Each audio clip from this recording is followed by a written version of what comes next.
পার্শ্ববর্তী দেশ ভারতসহ কয়েকটি দেশে করোনা ভাইরাসের নতুন ধরনের সংক্রমণ বেড়ে যাওয়ায় আবারও আতঙ্ক শুরু হয়েছে। সংক্রমণ মোকাবেলায় এরই মধ্যে ভারত বিভিন্ন পদক্ষেপও নিয়েছে।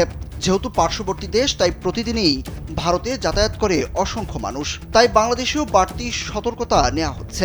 এরই অংশ হিসাবে জরুরি সতর্কতা জারি করেছে স্বাস্থ্য অধিদপ্তর।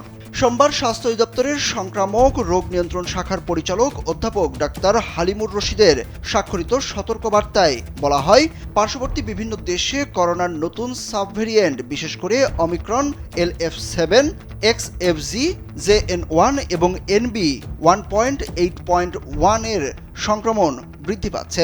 এ অবস্থায় আন্তর্জাতিক ভ্রমণকারীদের মাধ্যমে বাংলাদেশে এর সম্ভাব্য সংক্রমণ প্রতিরোধে